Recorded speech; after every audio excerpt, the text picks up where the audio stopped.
Let's start with something simple but powerful. The moment you become less available, something shifts. Not because you said anything, not because you argued, not because you threatened to leave, just because you got busy with your own life. And that shift can trigger something deep inside a man. It's something instinctive. See, when you were always there, always replying fast, always adjusting your schedule, he felt secure. He knew where he stood. He knew he had access, and access creates comfort. But the moment that access changes, when you stop answering immediately, when you start saying, "I can't tonight," when your world no longer revolves around him, comfort turns into uncertainty, and uncertainty activates competition. It's not always logical. It's not always mature, but it's real. When something that felt guaranteed suddenly feels limited, the brain reacts. Scarcity creates value. The less available you are, the more important your presence feels. And the more important it feels, the more someone wants to secure it. Now understand this. He may not even realize it's happening. He might just feel restless. He might start texting more, calling more, showing up in ways he didn't before. Not because you asked him to, but because something inside him doesn't like the idea of losing access. Human nature is interesting. People don't always chase what's freely given. They chase what feels like it could slip away. When you were constantly available, there was no urgency, no pressure to step up. But when your time becomes selective, your energy becomes valuable, and value triggers effort. Men are wired with a competitive instinct, not just against other men, but against the idea of losing something meaningful. The moment he senses that your attention is no longer automatic, his mind starts asking questions. What is she doing? Who is she with? Why isn't she as available? And those questions create mental tension. That tension pushes action. Here's the key part though. This only works when your reclaimed time is real. If you pretend to be busy just to trigger a reaction, it feels forced. But when you genuinely invest in yourself, your goals, your friends, your peace, your growth, the shift is authentic, and authenticity carries power. When you are fulfilled outside of him, you stop radiating need. And when need disappears, respect increases. He starts seeing you not as someone waiting for attention, but as someone choosing where to place it. And choice changes everything. Because now, instead of him feeling like the center of your world, he feels like he has to earn his place in it. Not through games, not through manipulation, but through effort and consistency. Scarcity doesn't mean disappearing. It means valuing your time enough that not everyone gets unlimited access to it. And when access feels limited, it feels important. The moment you stop being constantly available is the moment he starts realizing you are not guaranteed. And nothing awakens competition faster than the fear of losing something valuable. Now let's go a little deeper, because this isn't just about time. It's about attention. And attention is one of the most powerful currencies in any relationship. When you give someone your consistent focus, your quick replies, your emotional energy, you are signaling importance. You're saying without words, "You matter to me." But when you reclaim your time, what really shifts is your attention. And that shift can feel like status loss to a man who was used to being at the center of it. See, a lot of men won't admit this out loud, but attention feeds the ego. Knowing that you're thinking about him, prioritizing him, adjusting for him, it reinforces his position in your life. It makes him feel chosen. It makes him feel important, and importance feels powerful. Now imagine that slowly changing. You're still kind, you're still warm, but you're not as instantly available. You're not rearranging your plans every time he calls. You're not waiting around for his messages. Instead, you're living your life. You're busy, you're fulfilled, you're focused. Suddenly, the spotlight isn't fully on him anymore. That's when something internal can get triggered. Not necessarily jealousy in the dramatic sense, but awareness. Awareness that your world does not revolve around him. Awareness that your attention is no longer automatic. And when attention shifts, the ego reacts. Because when someone feels their position lowering, even slightly, their instinct is to regain it. He may start texting more consistently. He may start asking more questions about your day. He may try to insert himself back into your schedule more often. Why? Because on a psychological level, attention equals status. And when status feels threatened, competition begins. Now here's what's important. This isn't about punishing him. It's not about making him insecure. It's about balance. When you give too much attention without receiving equal effort, the dynamic becomes uneven. But when you redirect that attention back toward yourself, the energy rebalances, and that rebalance forces him to reevaluate his effort. When he notices that your time isn't guaranteed, he starts valuing it differently. When he sees that your attention has options, your goals, your friends, your peace, he realizes he's not competing against another man. He's competing against your independence. And independence is hard to beat. The truth is, people appreciate what feels earned. When attention feels automatic, it's easy to relax. When it feels selective, it feels valuable. And value creates urgency. You don't have to announce that you're reclaiming your time. You don't have to make a dramatic statement. The power is in the quiet shift, the calm confidence, the subtle change in availability. Because when your energy becomes something he has to work for again, he starts working. And the moment your attention is no longer guaranteed is the moment he starts realizing its worth.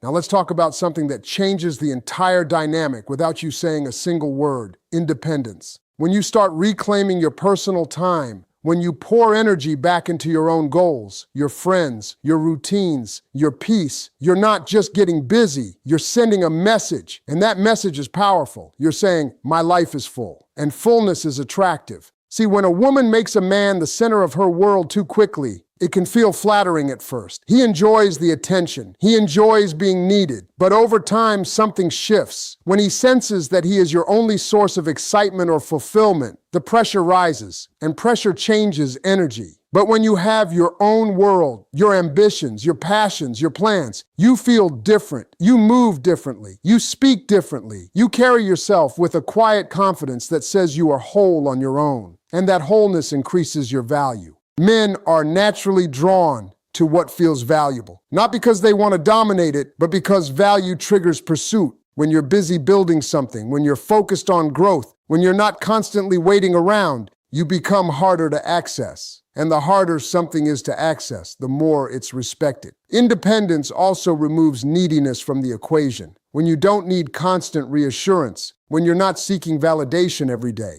when you're comfortable spending time alone, you create emotional stability, and stability feels powerful. Here's what happens psychologically. When a man sees that you are happy without him, he starts realizing that being in your life is a privilege, not a guarantee. That shift can spark something competitive inside him, not necessarily against other men, but against the idea of losing relevance in your world. Because once he understands that your happiness does not depend on him, he understands that his position must be earned. And earned positions are valued positions. When you reclaim your time, you're no longer operating from, I hope he chooses me. You're operating from, I'm choosing what aligns with me. That subtle difference changes everything. It changes your tone. It changes your energy. It changes how you respond. You stop over-explaining. You stop over-giving. You stop adjusting yourself just to maintain connection. And when a man feels that shift, he feels the challenge, not a toxic challenge, not a game, but a real one. The challenge of stepping up, the challenge of matching your energy, the challenge of earning space in a life that is already full. Independence is not about distancing yourself emotionally. It's about strengthening yourself individually. And the stronger you are individually, the more magnetic you become relationally. Because when someone sees that you are content alone, they understand that your presence with them is a choice. And nothing feels more valuable than being chosen by someone who doesn't need you to survive. When you build a life you love, you stop chasing attention. And that's when attention starts chasing you. Now let's talk about something most people don't even realize they're doing when they reclaim their time. They reset the power dynamic. See,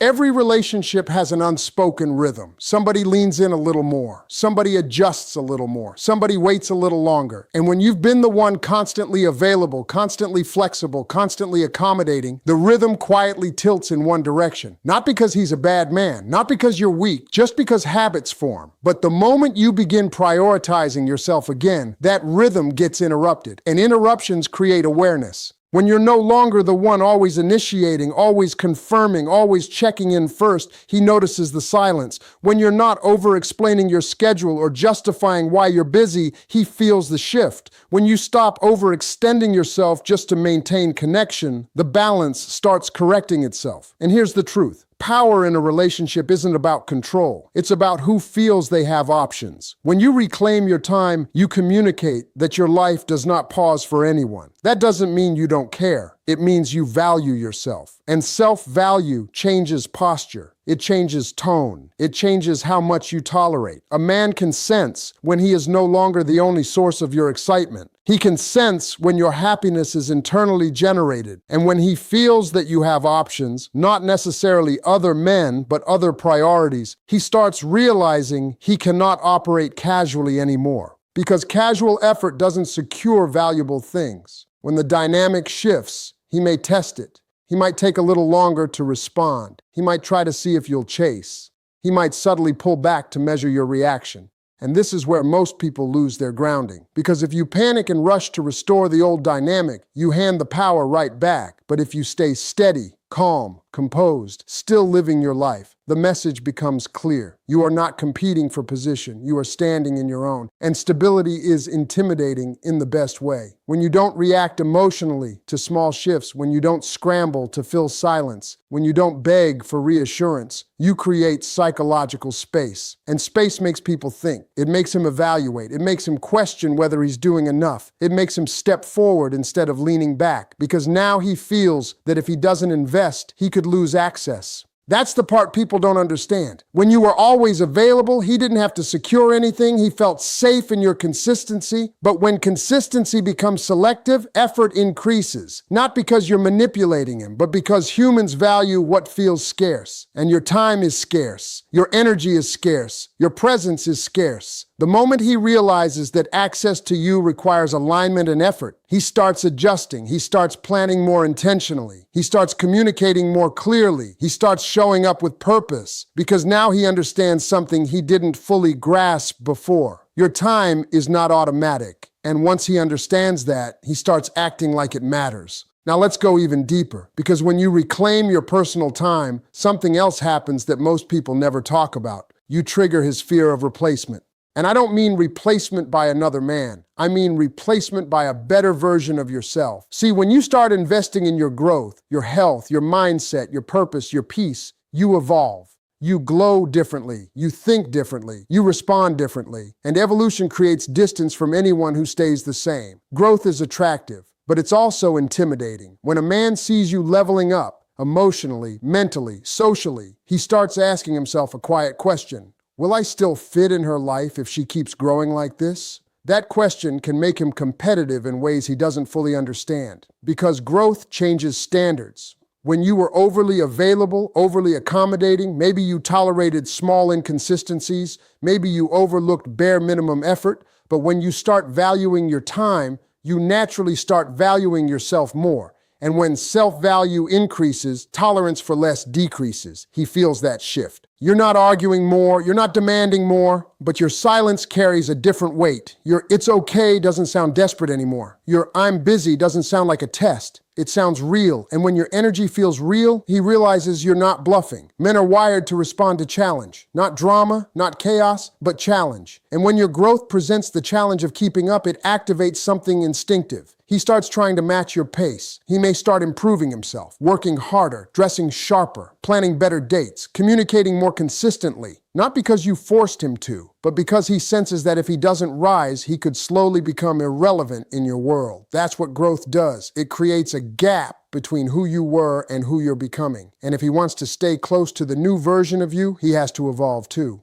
Here's the powerful part. You don't announce this transformation. You don't threaten him with it. You simply live it. You stop over-explaining your standards. You stop negotiating your peace. You stop shrinking to make him comfortable. And when you stop shrinking, you expand. Expansion demands respect. A man can ignore complaints. He can ignore emotional reactions. But it's very hard to ignore a woman who is clearly rising, because rising energy pulls attention. When you become more disciplined with your time, more intentional with your choices, more selective with your energy, you signal that you are preparing for a higher level of life. And subconsciously, he understands that higher levels require higher effort. If he wants access to the upgraded version of you, he has to upgrade himself. And that realization can spark a healthy form of competition. Not against others, but against stagnation. He doesn't want to be left behind. He doesn't want to be the reason he lost access to a woman who kept evolving, so he steps up. Because when you grow without asking for permission, the right man grows with you, and the wrong one fades away. Either way, you win. Because once you choose growth over fear, you stop worrying about who's competing. You become the prize they compete for. Now let me bring this home, because the final shift that happens when you reclaim your personal time is the most powerful one of all.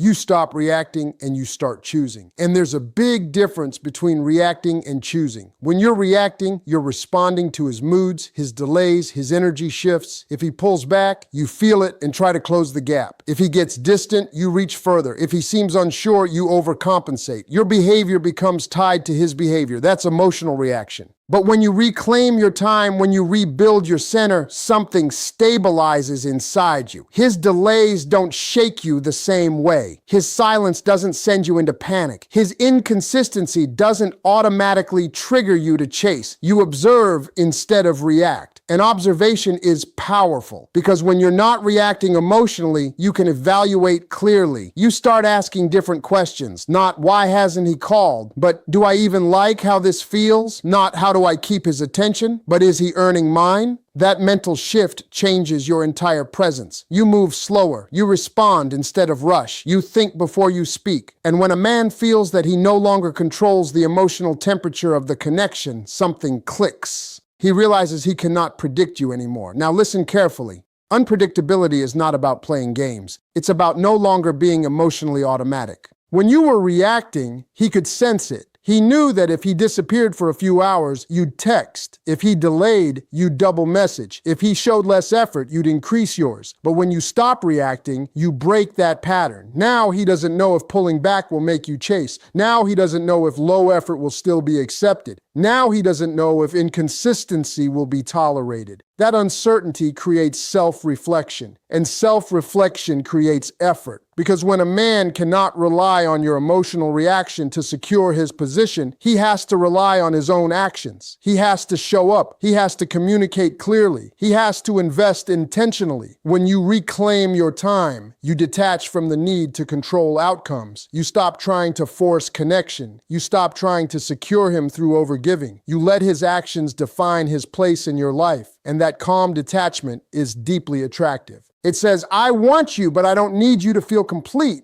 That energy feels rare. It feels balanced. It feels mature. And maturity commands respect. Here's what most people don't understand. When you stop reacting, you actually give him space to step into leadership. When you're not micromanaging the connection, he has room to pursue, to plan, to prove. And men thrive when they feel they're choosing, not being dragged. So when you choose yourself first, your time, your peace, your growth, you remove desperation from the equation. You remove pressure. You remove chasing. And what's left is simple. Either he rises to meet you or he steps aside. But you no longer shrink, scramble, or react out of fear. You choose. And the moment you start choosing instead of reacting is the moment the entire dynamic changes in your favor.